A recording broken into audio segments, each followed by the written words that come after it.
मारे बाया गई रे दरस हमको दिखला गई रे। अमरकंट में कुंड से निकल कर देखो फिर लहरा गई रे। अमरकंट में कुंड से निकल कर देखो फिर लहरा गई रे। अमरकंट में कुंड से निकल कर देखो फिर लहरा गई रे। अमरकंट में कुंड से निकल कर देखो फिर लहरा गई रे। मारे बाया गई रे दरस हमको दिखला गई रे। अमरकंटक में कुंड से निकली देखो फिर लहरा गई रे। अमरकंट में कुंड से निकल कर देखो फिर लहरा गई रे। अमरकंटक में कुंड से निकली देखो फिर लहरा गई रे। अमरकंट में कुंड से निकल कर देखो फिर लहरा गई रे। DJ Exponential. कुंड में झलक दिखा के रे बाय अंदर अंदर आई। कुंड में झलक दिखा के रे बाय अंदर अंदर आई। माई की बगिया में कुछ पतली अपनी धार बहाई। माई की बगिया में कुछ पतली अपनी धार बहाई। जिसके आगे मात नर्मदा अपना वेग बहा गई रे। अमरकंट में कुंड से निकल कर देखो फिर लहरा गई रे। अमरकंट में कुंड से निकल कर देखो फिर लहरा गई रे। अमरकंट में कुंड से निकल कर देखो फिर लहरा गई रे। अमरकंट में कुंड से निकल कर देखो फिर लहरा गई रे। रामनगर की बाद मंडला फिर ये भेड़ा घाट। रामनगर के बाद मंडला फिर ये भेड़ा घाट। तुम हो संगाबाद घाट का देखो रूप विराट। तुम हो संगाबाद घाट का देखो रूप विराट। बहते हुए गुजरात में मां सागर समा गई रे।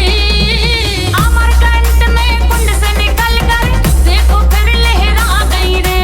अमरकंट में कुंड से निकल कर देखो फिर लहरा गई रे।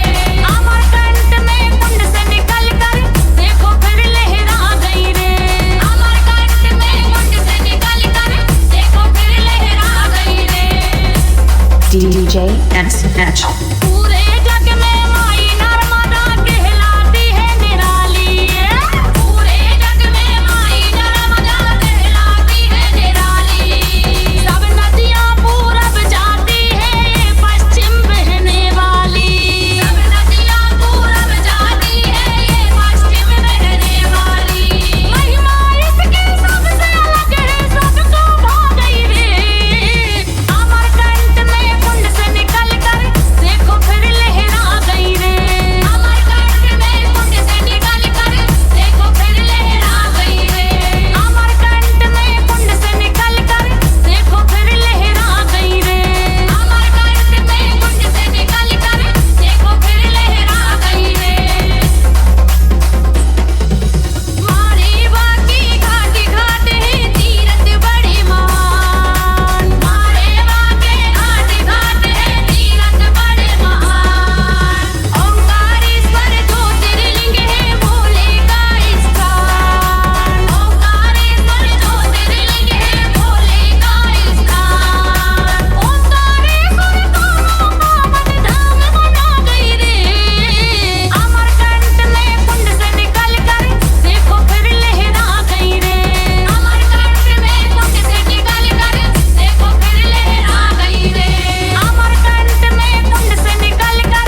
DJ SH.